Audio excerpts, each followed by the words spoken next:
नमस्कार दोस्तों, आप सभी का हमारे YouTube चैनल आवर विज़न पर आप सभी का स्वागत है। तो इतिहास के क्रम में आज हमारा टॉपिक है मौर्य साम्राज्य का उद्भव। तो मौर्य साम्राज्य का उद्भव जो है दोस्तों, आज इसमें हम सबसे पहले जानेंगे कि मौर्य साम्राज्य के उत्पत्ति के बारे में कहाँ से पता चलता है, इसके स्रोत क्या रहे हैं और इसमें जो महानतम राजा हुए हैं, इसके महानतम राजा कौन कौन से रहे हैं और मौर्य साम्राज्य का विस्तार कितना था। और पॉइंट से हम देखेंगे कि आज तक जितने एग्ज़ामों में क्वेश्चन पूछे गए हैं वहाँ से रिलेटेड हम पॉइंट आपको कराएंगे। तो जीएस का पोर्शन जिस भी एग्ज़ाम में पूछा जाता है, प्राचीन इतिहास से अगर देखा जाए तो मौर्य साम्राज्य से कहीं ना कहीं कुछ ना कुछ क्वेश्चन ज़रूर बनते हैं। तो जितने भी क्वेश्चन बनते होंगे दोस्तों, इसके बाहर से कोई क्वेश्चन नहीं बनेगा किसी भी एग्ज़ाम में। तो जितने भी इम्पॉर्टेंट टॉपिक हैं सभी पढ़ा जाएंगे, इसका लेवल बहुत बढ़िया होगा।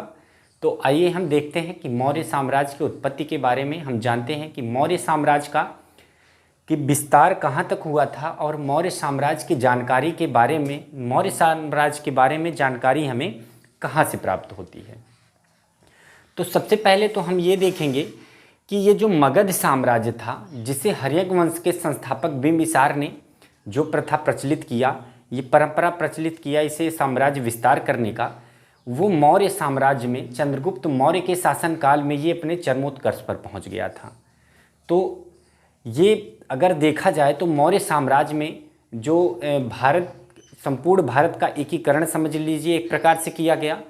और अगर देखा जाए तो ये भारत के उद्धारक कर्ता भी रहे हैं। मौर्य साम्राज्य के जो संस्थापक चंद्रगुप्त मौर्य थे, इससे बड़ा साम्राज्य आज तक कभी भी किसी भी शासक ने खड़ा नहीं किया।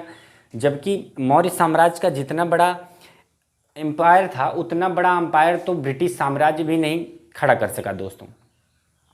तो हम सबसे पहले देखेंगे कि मौर्य साम्राज्य का पता हमें कहाँ से चलता है, मौर्यों के बारे में पता कहाँ से चलता है, इसके स्रोत के बारे में जानेंगे।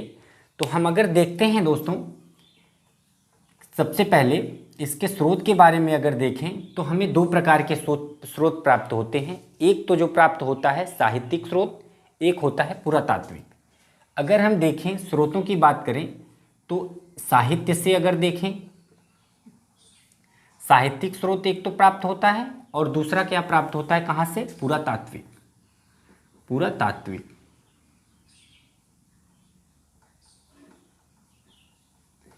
तो ये दो जगह से दोस्तों क्या होता है, मौर्य साम्राज्य के बारे में हमें जानकारी मिलती है, विस्तृत जानकारी मिलती है। कहाँ कहाँ से, एक तो साहित्यिक स्रोत है हमारे पास, एक पुरातात्विक स्रोत है। अब साहित्य में क्या स्रोत हैं, पुरातत्व में क्या स्रोत हैं, इसको हम आगे देखते हैं। अगर साहित्य को अगर देखा जाए दोस्तों, तो साहित्य को जो है दो भागों में विभाजित किया गया है। वो कौन कौन से भाग हैं, एक तो आपका है देसी साहित्य, एक तो देखें देसी साहित्य है और एक जो है विदेशी साहित्य। क्या है दोस्तों, एक तो देसी साहित्य है, एक तो विदेशी साहित्य है। अगर साहित्यिक दृष्टि से देखें तो साहित्यिक दृष्टि से अगर हम देखते हैं तो साहित्य को जो है दो भागों में विभाजित किया गया है। एक तो विभाजित किया गया है देसी और एक दूसरा विदेशी में।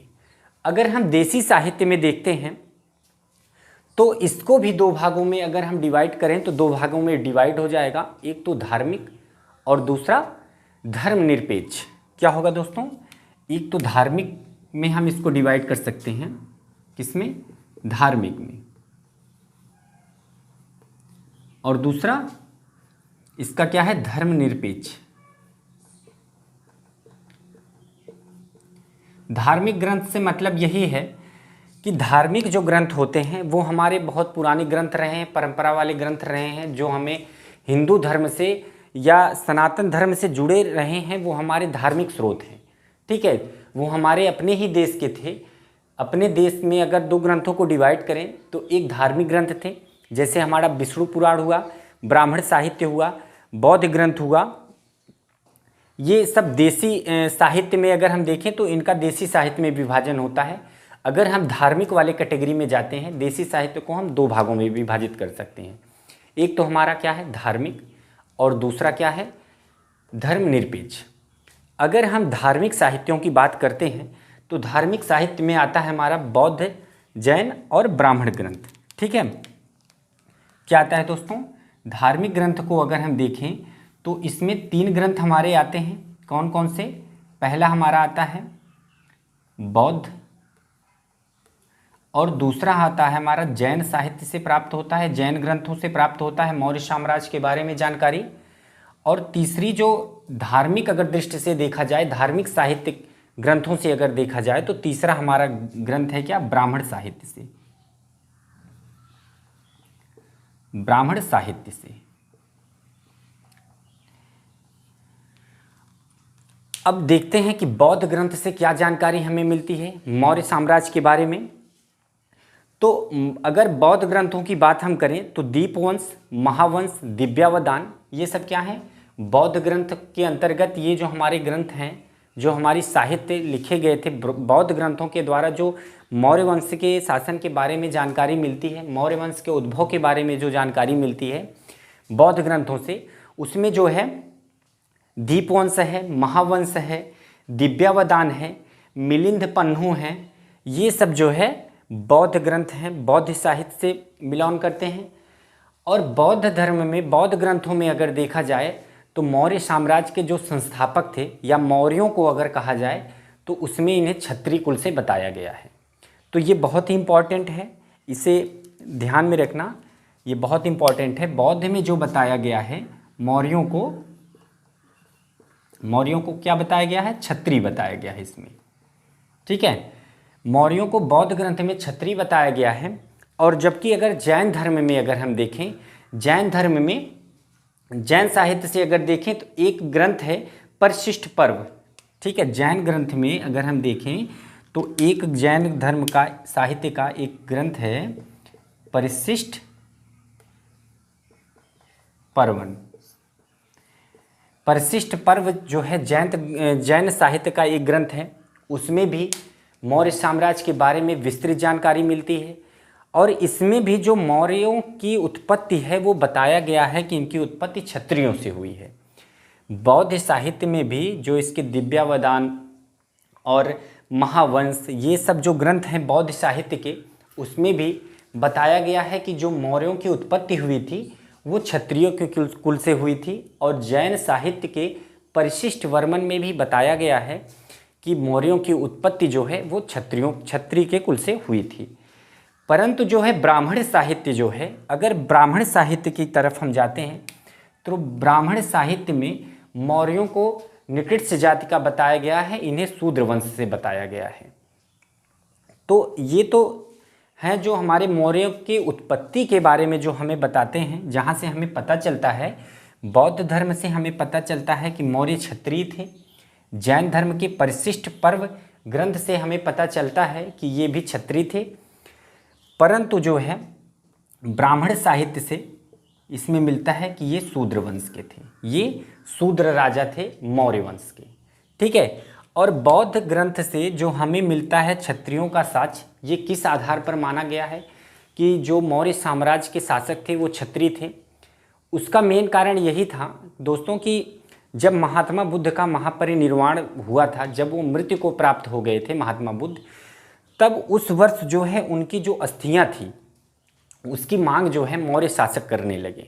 ठीक है, उसकी जो है मौर्यों ने उनकी अस्थियों की मांग करने लगे। तो इसके आधार पर ये अंदाज़ा लगाया जाता है कि जो महात्मा बुद्ध थे वो तो क्षत्रिय वंश से मिलान करते थे, इसलिए हो सकता है कि अगर ये उनकी जो है मांग रहे हैं, ग्रंथ अस्थियां मांग रहे हैं, तो ये भी क्षत्रिय वंश के होंगे। तो ये आधार हैं इनको क्षत्रिय मानने का बौद्ध ग्रंथ के अनुसार। और जैन ग्रंथ में जो है परिशिष्ट वर्मन जैन धर्म का एक ग्रंथ है, उसमें भी इनको क्षत्रिय ही माना गया है। और ब्राह्मण साहित्य में इनको शूद्र माना गया है। और किस में क्या माना गया है? अगर मुद्रा राक्षस की बात करें, मुद्रा राक्षस जिसने विशाखदत्त जिसकी रचना किए थे, कौन सा ग्रंथ है? मुद्रा राक्षस। मुद्रा राक्षस के बारे में बात करें तो मुद्रा राक्षस जो ग्रंथ है उसकी रचना, उस साहित्य की रचना जो है किसने किया था? विशाखदत्त ने किया था।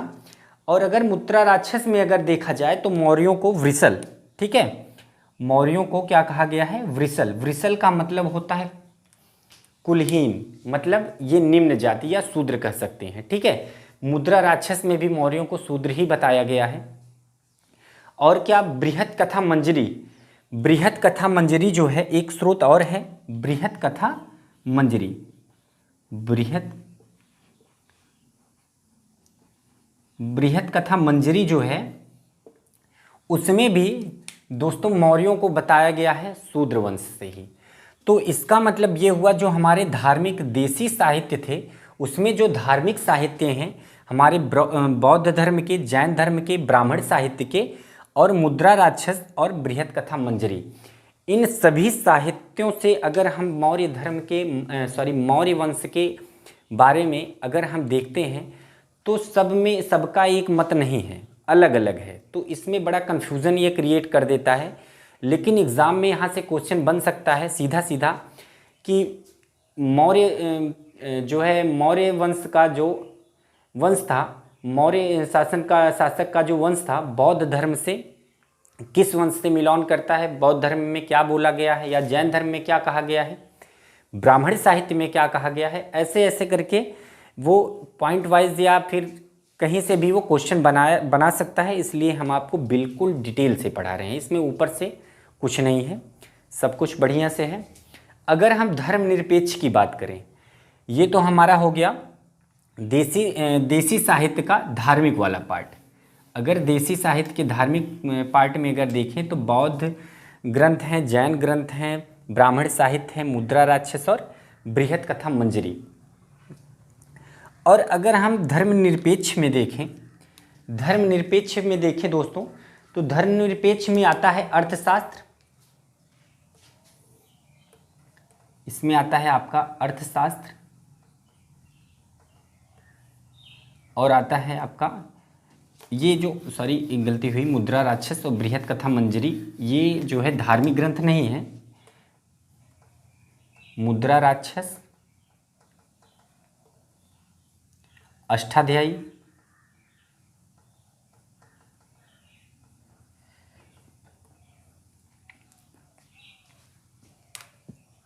अर्थशास्त्र, मुद्रा राक्षस, अष्टाध्यायी और बृहत कथा मंजरी तमिल ग्रंथ।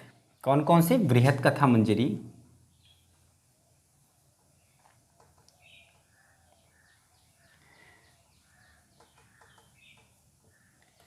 और तमिल ग्रंथ।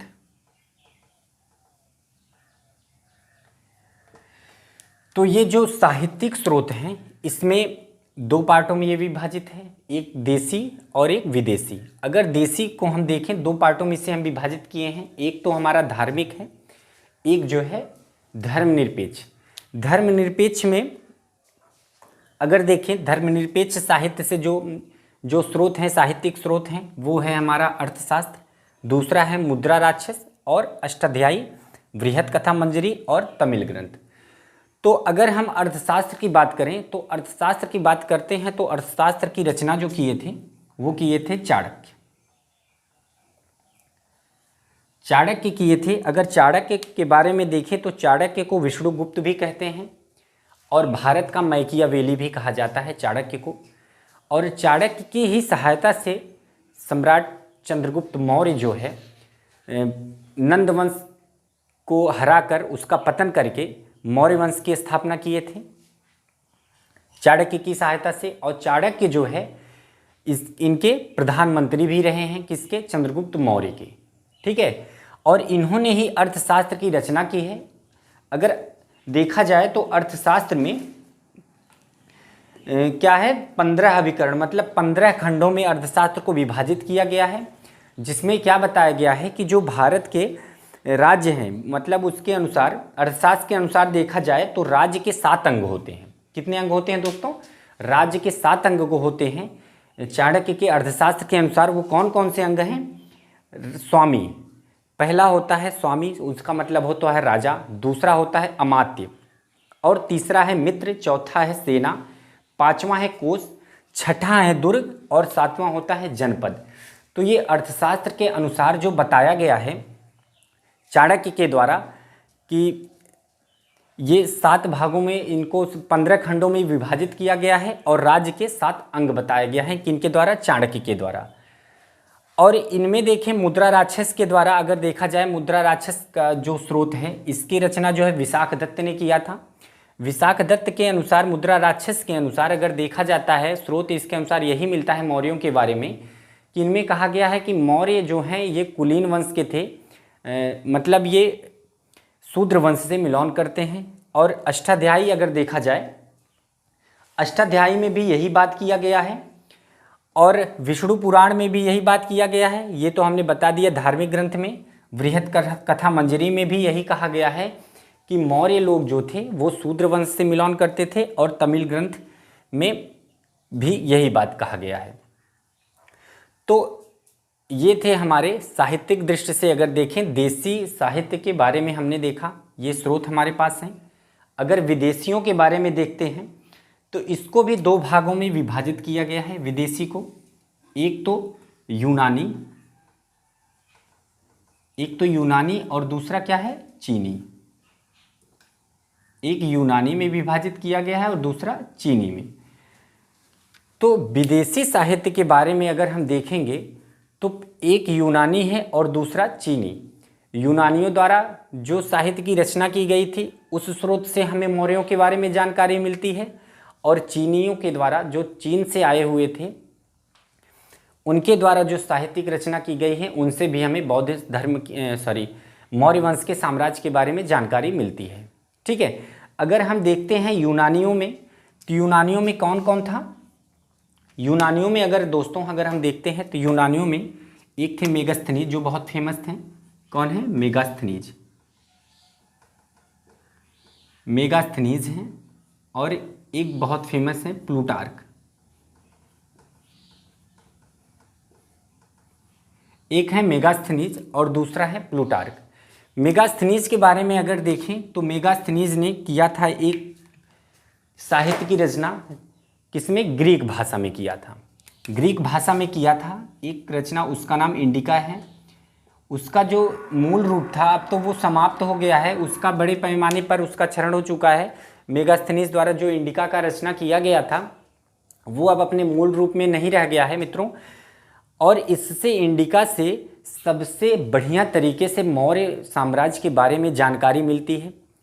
इंडिका में ही बताया गया है, मेगास्थनीज द्वारा इंडिका में बताया गया है कि मौर्य साम्राज्य जो है बहुत उस समय बहुत बड़ा नगर था, बहुत खुशहाल नगर था, और इसके आर्थिक और राजनीतिक विस्तार के बारे में सब कुछ बढ़िया से इंडिका में बताया गया है। और इंडिका में बताया गया है पोलीब्रोथा नाम का एक जिक्र किया गया है, जिससे क्या उसको कहते हैं, पोलीब्रोथा को माना गया है पाटलिपुत्र जो इसकी राजधानी थी। और उसमें बताया गया है कि पाटलिपुत्र जो है वो गंगा और सोन नदी के संगम पर स्थित बहुत बड़ा नगर है। कौन सा, पाटलिपुत्र, और जो मौर्य साम्राज्य की राजधानी भी रही है। और प्लूटार्क के द्वारा जो साहित्य की रचना की गई थी उससे भी इसका स्रोत मिलता है मौर्य साम्राज्य के बारे में।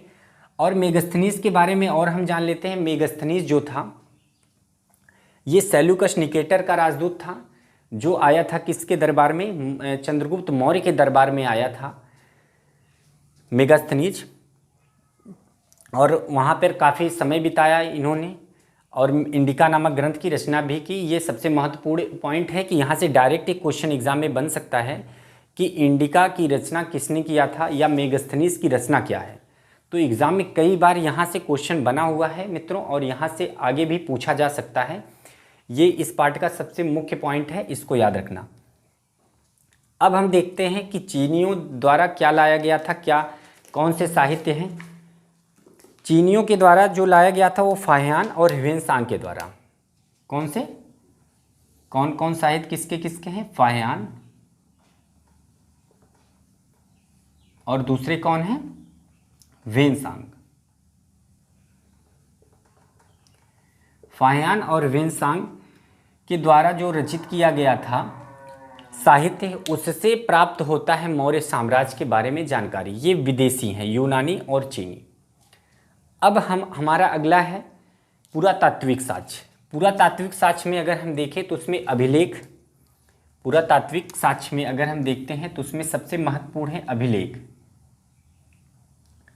खैर अभिलेख से भी प्राप्त होता है, अभिलेख भी एक बहुत बड़ा स्रोत है मौर्य साम्राज्य के बारे में पुरातात्विक दृष्टि से अगर देखें, और इसमें आहत सिक्कों के बारे में भी जानकारी मिलती है, वहाँ से भी मिलती है। और पुरावशेष मतलब मृदभांड अगर देखा जाए तो अभिलेख एक बहुत बड़ा स्रोत है।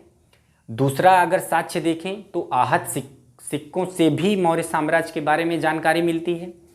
और पुरावशेष एक है मृदभांड जिसे हम कह सकते हैं, उससे भी मौर्य साम्राज्य के बारे में व्यापक पैमाने पर जानकारी मिलती है।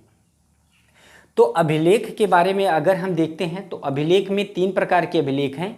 एक अशोक पूर्व अभिलेख है, एक अशोक कालीन अभिलेख है और एक अशोक के राज्य के बाद का अभिलेख है। तो अभिलेख भी 3 कैटेगरियों में विभाजित है। एक अशोक पूर्व मतलब अशोक के शासन के पहले का जो अभिलेख बना हुआ था उससे भी जानकारी मिलती है मौर्यों को के बारे में। और दूसरा जो अभिलेख अगर इस अभिलेख के प्रकार में देखें तो दूसरा जो टाइप है अशोक कालीन मतलब अशोक के साम्राज्य जब अशोक शासन कर रहे थे उस टाइम में जो अभिलेखों का निर्माण करवाया था सम्राट अशोक ने, उस अभिलेखों में मौर्य साम्राज्य के बारे में बहुत विस्तृत जानकारी दी गई है। मित्रों जब हम अशोक के बारे में, सम्राट अशोक के बारे में जब हम चैप्टर स्टार्ट करेंगे, टॉपिक स्टार्ट करेंगे, तब उनके सभी अभिलेखों के बारे में हम आपको विस्तृत जानकारी देंगे। खैर अभी इतना बस जान लीजिए कि कौन कौन से इंपॉर्टेंट अभिलेख हैं जहाँ से हमें मौर्य साम्राज्य के बारे में बढ़िया से जानकारी मिलती है, जो हमारे स्रोत हैं। तो इसमें अशोक पूर्व में देखें तो सोहगौरा, अगर इसमें अभिलेख में देखें इसमें है सोहगौरा। सोहगौरा अभिलेख जो है इससे बहुत बड़े पैमाने पर मौर्य साम्राज्य के बारे में जानकारी मिलती है। कौन सा अभिलेख है? सोहगौरा और महास्थान।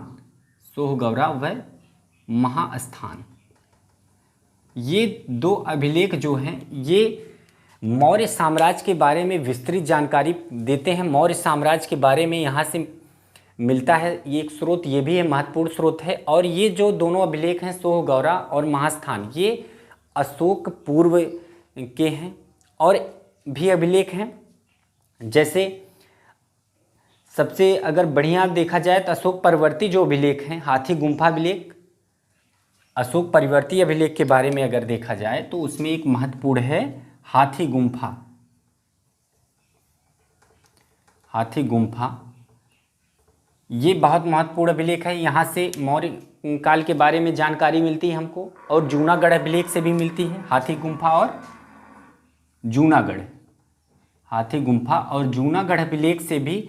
ये अशोक पूर्व का था सोहगौरा और महास्थान, और हाथी गुम्फा और जूनागढ़ ये दोनों अभिलेख जो हैं ये अशोक परवर्ती हैं। और अशोक कालीन जो हैं वो तो आपको हम अशोक के सम्राट के जो टॉपिक जब चलेगा उसमें हम आपको विस्तृत जानकारी देंगे। बस इतना जान लीजिए कि उसमें जो था अशोक कालीन, उसमें 14 बृहद शिलालेख थे और 7 स्तंभ लेख थे।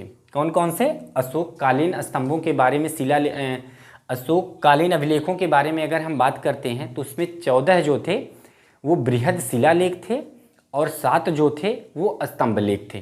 तो वहाँ से भी मौर्य साम्राज्य के बारे में जानकारी, विस्तृत जानकारी हमें प्राप्त होती है। तो दोस्तों ये था हमारा मौर्य साम्राज्य के बारे में, ये जो स्रोत है मौर्य साम्राज्य की उत्पत्ति के बारे में, जहाँ से हमें ज्ञान प्राप्त होता है, जहाँ से हमें प्राप्त होता है, वो ये स्रोत थे। इसके बारे में हमने डिटेल से पढ़ा। अब हम आगे देखेंगे मौर्य साम्राज्य के बारे में।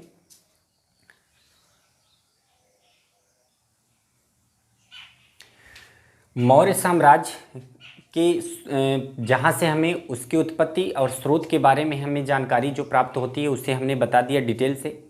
अब हम देखेंगे चंद्रगुप्त मौर्य के बारे में, जो मौर्य वंश के संस्थापक थे, उनके बारे में हम आगे देखते हैं। अगर क्वेश्चन ये पूछा जाता है कि मौर्य वंश के संस्थापक कौन थे, तो मौर्य वंश के जो संस्थापक थे वो कौन थे? चंद्रगुप्त मौर्य। चंद्रगुप्त मौर्य। अब इसके बारे में जानकारी कहाँ से मिलती है उसे हमने पहले ही देख लिया। मौर्य वंश के जो संस्थापक थे चंद्रगुप्त मौर्य, इनका जो शासनकाल था, मौर्य युग, इनका जो शासनकाल था वो 322 ईसा पूर्व से 298 ईसा पूर्व तक। ठीक है, 222 ईसा पूर्व से 322 ईसा पूर्व से 298 ईसा पूर्व तक चंद्रगुप्त मौर्य का शासन था। तो चंद्रगुप्त मौर्य जो है, इनके एक प्रधानमंत्री थे चाणक्य। जब ये प्रधानमंत्री इनके नहीं थे तो चंद्रगुप्त मौर्य उस समय थे 25 वर्ष के। चंद्रगुप्त मौर्य की उम्र रही होगी 25 वर्ष के आसपास। तो उस समय जो है चाणक्य मिले जाकर चंद्रगुप्त मौर्य से। वो क्यों मिले? क्योंकि चाणक्य जो है नंद वंश के एक राजा थे धनानंद, उनके दरबार में रहते थे। तो वहाँ से चाणक्य को अपमानित करके धनानंद ने वहाँ से उनको निकाल दिया था अपने दरबार से। तो चाणक्य ने कसम खाई कि हम इनको बर्बाद करके रख देंगे, हम इनका राज्य जो है समाप्त करवा देंगे। तो चाणक्य जाते हैं चंद्रगुप्त मौर्य के पास, और चाणक्य की सहायता से ही चंद्रगुप्त मौर्य ने 25 वर्ष की आयु में नंदवंशीय राजा धनानंद के साम्राज्य को छिन्न भिन्न कर देते हैं, धनानंद को पराजित कर देते हैं युद्ध में। तो कौन सा वर्ष था वो? 322 ईसा पूर्व था। 322 ईसा पूर्व में ही चंद्रगुप्त मौर्य ने नंदवंशी शासक धनानंद को पराजित कर देते हैं और मगध के सिंहासन पर बैठते हैं चंद्रगुप्त मौर्य। और चंद्रगुप्त मौर्य जो है तब उसी टाइम मौर्य वंश की स्थापना करते हैं। इनकी जो पहचान की गई है, अगर इनके उपनाम के बारे में अगर हम देखते हैं, चंद्रगुप्त मौर्य के उपनाम के बारे में हम अगर देखते हैं तो इनका उपनाम क्या है? इनका उपनाम क्या है? चंद्रगुप्त मौर्य के उपनाम क्या है, इसके बारे में अगर हम देखें तो सबसे पहले इनको विलियम जोन्स ने सैंड्रोकोट्स नाम से सबसे पहले इन्हें सर विलियम जोन्स ने सैंड्रोकोट्स नाम से इनकी पहचान किए थे। किसको? चंद्रगुप्त मौर्य की पहचान किए थे सर विलियम जोन्स ने। और अगर देखा जाए तो इनको अलग अलग नामों से पुकारा जाता था। जैसे पहला नाम सैंड्रोकोट्स, इनका पहला नाम है सैंड्रोकोट्स।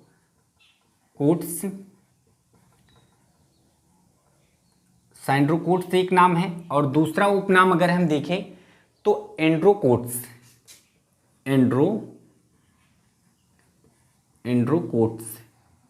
सैंड्रोकोट्स, एंड्रोकोट्स, और नाम है इनके सैंड्रोकोप्टस। क्या नाम है?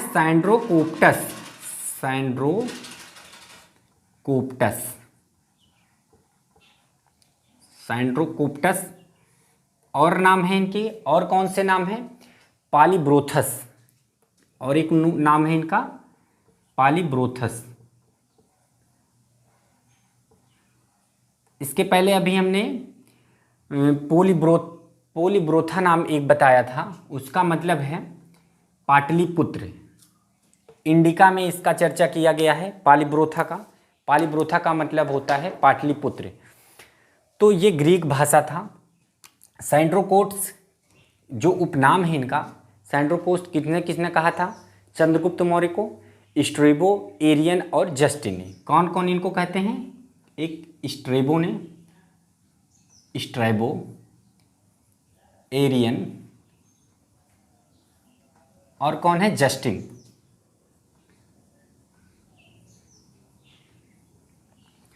स्ट्रेबो और एरियन और जस्टिन ने चंद्रगुप्त मौर्य को क्या कहा है? ये शब्द किसने यूज किया है? अगर सैंड्रोकोट्स के बारे में हम देखें, ये शब्द किसने यूज किया है? स्ट्रेबो ने, एरियन ने, जस्टिन ने। यहाँ से डायरेक्ट एग्जाम में पूछा जा सकता है दोस्तों कि चंद्रगुप्त मौर्य को सैंड्रोकोट्स किसने कहा था? तो किसने कहा था? स्ट्रेबो, एरियन और जस्टिन ने कहा था। अब बारी आती है एंड्रोकोट्स की। एंड्रोकोट्स जो है किसने कहा? शब्द कौन कौन यूज किए थे? एपियानस और प्लूटार्क ने। कौन कौन? एपियानस और प्लूटार्क ने।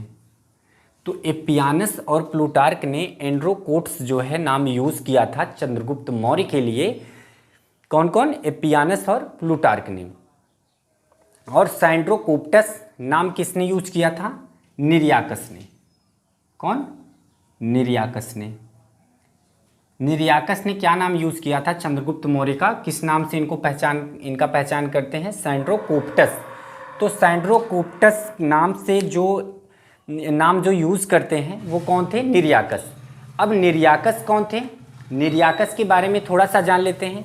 निरियाकस थे जल सेनापति किसके? सेल्यूकस निकेटर की। निरियाकस कौन था? निरियाकस थे सिकंदर का जल सेनापति। ठीक है, निरियाकस जो है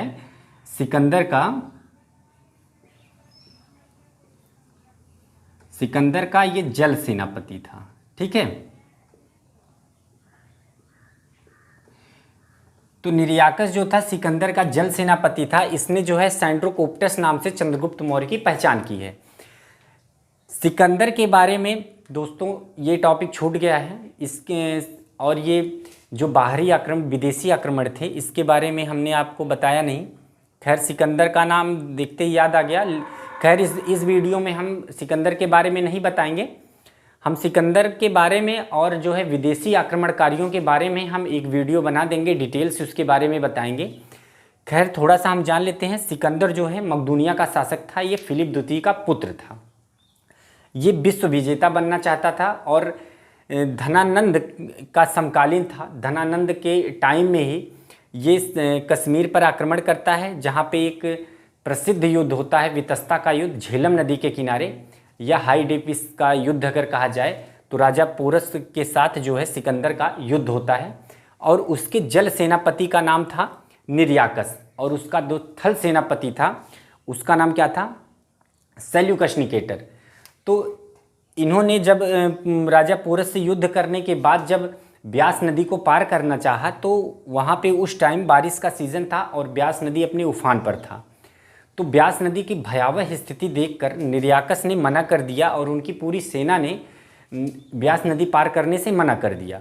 तो सिकंदर वहाँ से वापस लौट जाता है और वापस लौटने के क्रम में बेबीलोन में इसकी मृत्यु हो जाती है। तो 323 ईसा पूर्व के आसपास इसने सिकंदर जो है उस पर आक्रमण करता है भारत पर। तो ये मकदूनिया का शासक था। तो सिकंदर के बारे में हम डिटेल से जानकारी लेंगे हम अगले वीडियो में, जिसमें हम विदेशी आक्रमण के बारे में देखेंगे। अब ये पालीब्रोथस देखते हैं। पालीब्रोथस का मतलब क्या होता है? पालीब्रोथस का मतलब ये होता है पाटलिपुत्रक।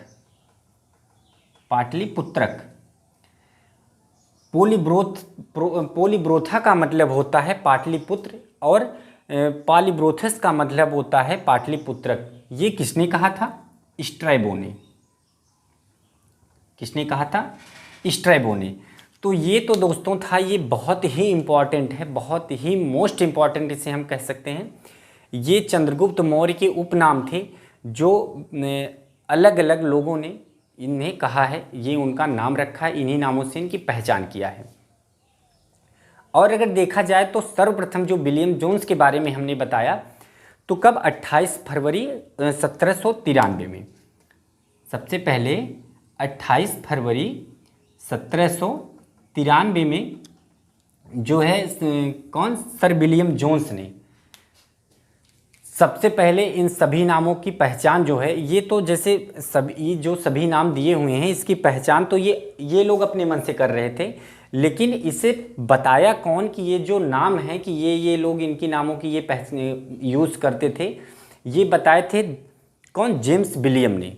कब बताया था? सर्वप्रथम उन्होंने ही बताया था 28 फरवरी 1793 ईस्वी में। तो ये चीज़ जानते रहिए, ये बहुत ही इम्पॉर्टेंट है।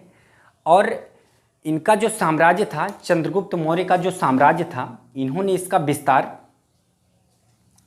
चंद्रगुप्त मौर्य ने अपने साम्राज्य का विस्तार अगर देखा जाए, अगर हम एक छोटे से एक मैप की तरह देखें, इसको हम मान लेते हैं पूर्व, इसको मान लेते हैं पश्चिम, इसको मान लेते हैं हम दक्षिण, और इसको उत्तर, और ये है अपना उत्तर पश्चिम। ठीक है, अगर ये देखें, अगर हम दिशा देखें, चंद्रगुप्त मौर्य का जो साम्राज्य था ये कहाँ तक फैला हुआ था दोस्तों, इसके बारे में हम देखते हैं। इसके बारे में अगर देखा जाए तो उत्तर में, अगर उत्तर पश्चिम में देखा जाए तो चंद्रगुप्त मौर्य का जो साम्राज्य था ये हिंदू कुश पर्वत तक, हिंदू कुश पर्वत तक, हिंदू कुश पर्वत तक जो है चंद्रगुप्त मौर्य का ये हिंदू कुश पर्वत जो है उत्तर पश्चिमी साम्राज्य की, ये उनकी साम्राज्य की उत्तर पश्चिमी सीमा क्या थी, हिंदू कुश पर्वत।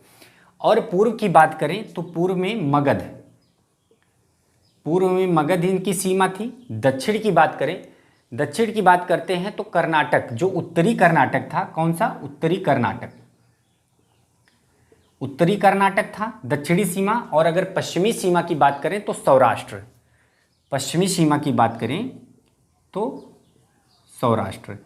यहाँ तक जो है चंद्रगुप्त मौर्य का जो साम्राज्य था ये उनकी सीमा थी, उनके साम्राज्य की चौहद्दी थी, क्या थी, उत्तर पश्चिम में हिंदू कुश तक, और पूर्व में मगध तक, पश्चिम में सौराष्ट्र तक, और दक्षिण में उत्तरी कर्नाटक तक इनके साम्राज्य की जो सीमा थी। और चंद्रगुप्त का नाम जो है प्राचीनतम अभिलेख रुद्रदामन का जूनागढ़ अभिलेख में मिलता है। इनका नाम रुद्रदामन का जूनागढ़ अभिलेख क्या है, इसको हम हटाते हैं तब उसके बाद हम लिखते हैं इस पे बोर्ड पर। तो यहाँ पर फिर से हम देखते हैं, इसको हटा के मिटा के।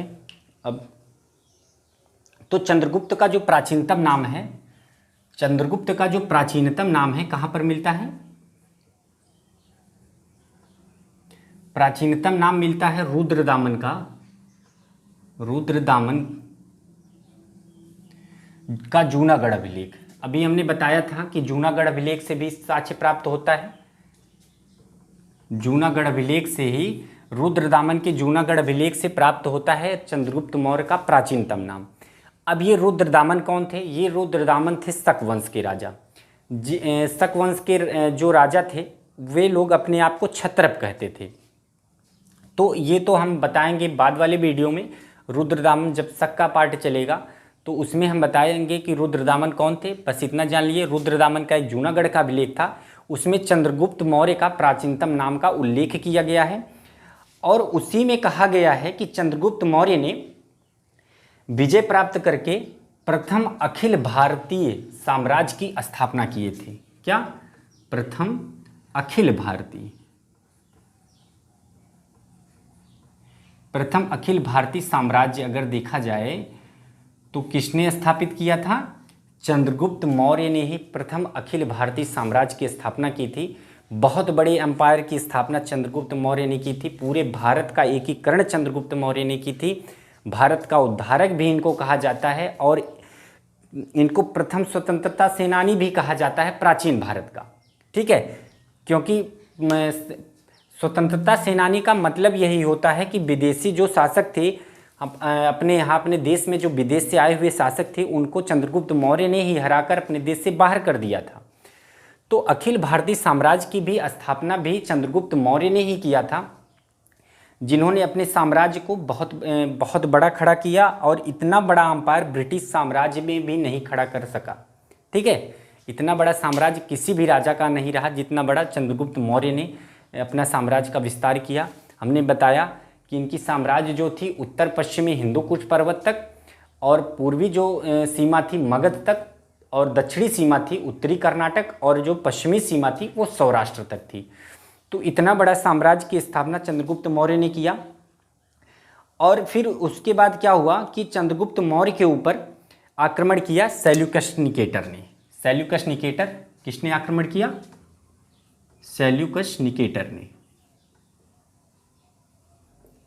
सेल्यूकस निकेटर कौन था, इसके बारे में हमने बताया। सेल्यूकस निकेटर जो था वो स्थल सेनापति था, किसका, सिकंदर का। तो जब सिकंदर मर गया बेबीलोन में जाके, तो उसके बाद जो है सेल्यूकस निकेटर सिकंदर के सपने, अधूरे सपने को वो पूर्ण करना चाहा। तो उसके मन में लालसा उठी, तो उसने क्या किया, इनके ऊपर, मौर्य साम्राज्य के ऊपर आक्रमण करना स्टार्ट कर दिया। तो वह क्या किया, सेल्यूकस निकेटर जब चंद्रगुप्त मौर्य के साम्राज्य के ऊपर जब आक्रमण करना चाहा, तो वह काबुल नदी पार किया सबसे पहले। कौन सी नदी? काबुल नदी। काबुल नदी पार करके सिंधु नदी के रास्ते से होते हुए, सिंधु नदी जब पार करके वो भारतीय साम्राज्य में, मौर्य सम्राट के, चंद्रगुप्त मौर्य के साम्राज्य में दाखिल होता है, तो वहाँ पे उनकी सेना से सेल्यूकस निकेटर की युद्ध होती है और ये सेल्यूकस निकेटर जो है पराजित हो जाता है। वहाँ पर सेल्यूकस निकेटर हार जाता है चंद्रगुप्त मौर्य की सेना से। तो इसके बाद उसने क्या किया, इसने किया क्या, 303 में, 303 ईसा पूर्व में चंद्रगुप्त मौर्य, और कब, 303 ईसा पूर्व में जब ये युद्ध हार गया, तो 303 ईसा पूर्व में चंद्रगुप्त मौर्य और सेल्यूकस निकेटर, किसके बीच, चंद्रगुप्त और सेल्यूकस निकेटर के बीच संधि होती है। कब? 303 ईसा पूर्व में। संधि होने के बाद क्या किया इसने, संधि के फलस्वरूप जो है सेल्यूकस निकेटर ने अपनी पुत्री हेलेना, ठीक है, सेल्यूकस निकेटर की पुत्री थी कौन, हेलेना उसका नाम था। हेलेना का जो विवाह है वो चंद्रगुप्त मौर्य के साथ कर देता है, ठीक है। हेलेना का विवाह चंद्रगुप्त मौर्य के साथ कर देता है कौन, सेल्यूकस निकेटर। संधि के अनुसार उसने अपनी पुत्री हेलेना का विवाह जो है चंद्रगुप्त मौर्य के साथ कर दिया। और इस वैवाहिक संबंध का जो विस्तृत उल्लेख है एप्पियानस ने किया, ठीक है। एप्पियानस ने, जो अभी हमने बताया इसके बारे में, तो इस वैवाहिक संबंध के बारे में सबसे विस्तृत जानकारी जो देता है, विस्तृत जानकारी कौन बताता है इनके बारे में, एप्पियानस, ठीक है। एप्पियानस ने इस वैवाहिक संबंध के बारे में विस्तृत जानकारी प्रस्तुत किया है चंद्रगुप्त मौर्य और हेलेना के बारे में। और यह अगर देखा जाए, चंद्रगुप्त मौर्य और हेलेना का जो विवाह था, ये प्रथम अंतर्राष्ट्रीय विवाह था, ठीक है। ये क्या था, प्रथम अंतर्राष्ट्रीय विवाह था। क्या था दोस्तों, प्रथम अंतर्राष्ट्रीय विवाह अगर माना जाए तो हेलेना का और चंद्रगुप्त मौर्य का जो विवाह हुआ था वो प्रथम अंतर्राष्ट्रीय विवाह था। और जो है चंद्रगुप्त मौर्य ने सेल्यूकस निकेटर को 500 हाथी उपहार में दिए थे इस विवाह के कारण। इस विवाह के कारण कितना, 500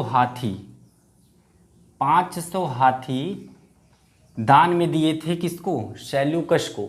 ये किसने कहा, 500 हाथी जो दान में दिए थे सेल्यूकस को, ये बात कहते हैं प्लूटार्क। प्लूटार्क द्वारा कहा गया है कि इस विवाह के फलस्वरूप जो है खुश होकर सेल्यूकस निकेटर को 500 हाथी दान में देते हैं चंद्रगुप्त मौर्य। और सेल्यूकस निकेटर ने चंद्रगुप्त मौर्य को 4 राज्य जो है दहेज में दिए, ठीक है। चंद्रगुप्त मौर्य ने को सेल्यूकस निकेटर ने 4 राज्य दिए, ठीक है। कितना, दहेज में। किसने, सेल्यूकस ने। किसको दिया, चंद्रगुप्त मौर्य को।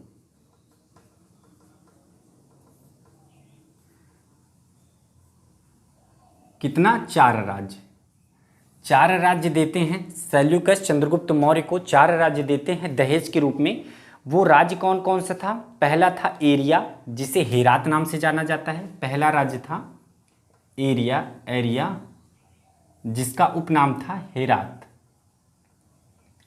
पहला राज्य था एरिया जिसका उपनाम है हेरात।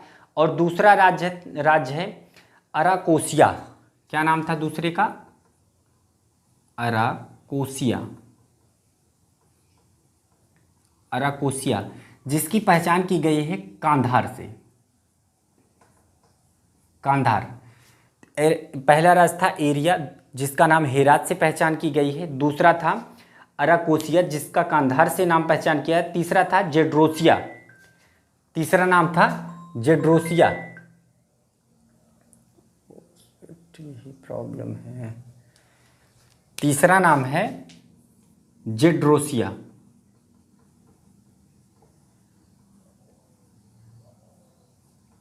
जेड्रोसिया का किस नाम से पहचान किया गया है? मकरान तट से। ओफो, फोन आने लगा। 1 मिनट दोस्तों।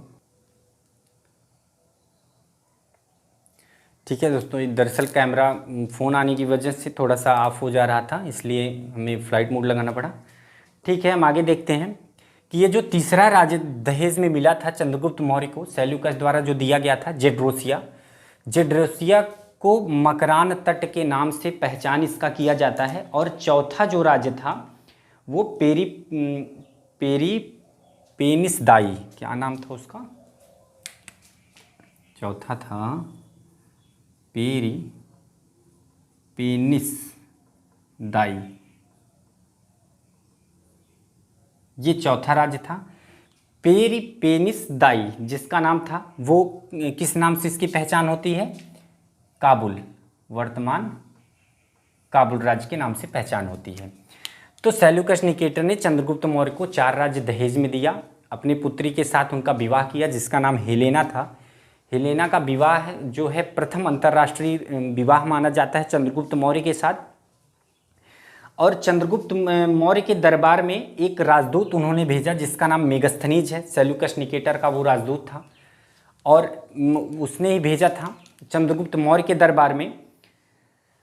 अगर देखा जाए तो चंद्रगुप्त मौर्य के दरबार में मेगास्थनीज कितने टाइम तक रहा? 304 ईसा पूर्व से 299 ईसा पूर्व तक। कब तक? 304 ईसा पूर्व से 299 ईसा पूर्व तक। देखिए 303 में उसने संधि किया सेल्यूकस निकेटर ने। 330 ईसा पूर्व में किससे संधि किया? चंद्रगुप्त मौर्य से। 304 ईस्वी में इसने भेजा मेगास्थनीज को राजदूत के रूप में चंद्रगुप्त मौर्य के दरबार में, और कब तक रहा? 299 ईसा पूर्व तक। ठीक है, अब क्या हुआ कि चंद्रगुप्त मौर्य जो है ये थे जैन धर्म के अनुयायी। किसके अनुयायी थे ये? जैन धर्म के अनुयायी थे चंद्रगुप्त मौर्य। चंद्रगुप्त मौर्य थे जैन धर्म के अनुयायी।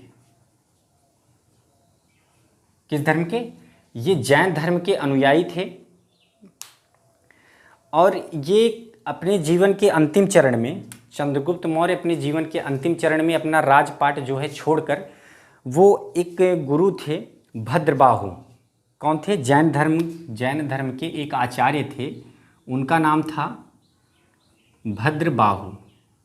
ठीक है, चंद्रगुप्त मौर्य अपने जीवन के अंतिम चरण में, अंतिम काल में जैन धर्म को अपना लिया और वो जैन धर्म के गुरु थे भद्रबाहु। उनके साथ जो है वो उनका शिष्य बन गए और उनके साथ श्रवण बेलगोला। कहाँ पर? श्रवण बेलगोला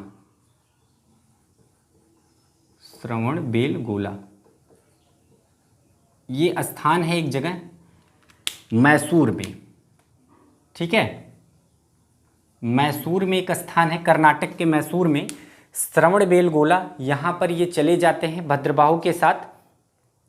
और वहाँ पर चंद्रगिरी पहाड़ी है, एक चंद्रगिरी पहाड़ी, मैसूर में ही एक चंद्रगिरी पहाड़ी है। वहीं पर वो कायाक्लेश, जिसे कहा गया है जैन ग्रंथ में संलेखना, कायाक्लेश कर देते हैं। मतलब एक प्रकार से कहा जाए जैसे समाधि वाली सिस्टम जो है उस तरीके से कुछ मिलता जुलता है। कायाक्लेश इन्होंने किया, संलेखना प्राप्त किया। कब? 297 ईसा पूर्व में श्रवण बेलगोला में इन्होंने कहाँ पर कायाक्लेश किया? चंद्रगिरी पहाड़ी पर। कहाँ पर? चंद्रगिरी पहाड़ी पर। संलेखना द्वारा इन्होंने अपना प्राण त्याग किया। किसके द्वारा? संलेखना द्वारा। संलेखना द्वारा इन्होंने अपना प्राण त्याग किया। कब? 297 ईसा पूर्व में। ठीक है, इन्होंने संलेखना द्वारा 297 ईसा पूर्व में अपना प्राण त्याग किया। अब संलेखना क्या होता है? संलेखना दोस्तों इच्छा मृत्यु होती है। इसके बारे में हम एक शॉर्ट वीडियो बना के आपको विस्तार से बता देंगे कि संलेखना क्या चीज़ होती है। इसके जस्ट बाद हम एक वीडियो डालेंगे आप लोगों के लिए, संलेखना के बारे में हम विस्तार में बताएंगे। तो ये तो था दोस्तों मौर्य साम्राज्य के उद्भव के बारे में, और मौर्य साम्राज्य के बारे में हमें कहाँ से जानकारी मिलती है, और चंद्रगुप्त मौर्य के बारे में। अब इसके बाद वाले वीडियो में हम पढ़ेंगे चंद्रगुप्त मौर्य के पुत्र बिंबिसार के बारे में, फिर उसके बाद अशोक के बारे में, फिर ऐसे ऐसे आगे हम अपने मौर्य साम्राज्य के बारे में विस्तार से पढ़ेंगे हर वीडियो में, और फिर उसके बाद अलग अलग राजवंशों के बारे में पढ़ेंगे। तो आशा करता हूँ दोस्तों आप लोगों को बहुत अच्छे से समझ में आया होगा मौर्य वंश के बारे में। अगर वीडियो अच्छा लगा हो तो लाइक करिए, सब्सक्राइब करिए और शेयर करिए। धन्यवाद।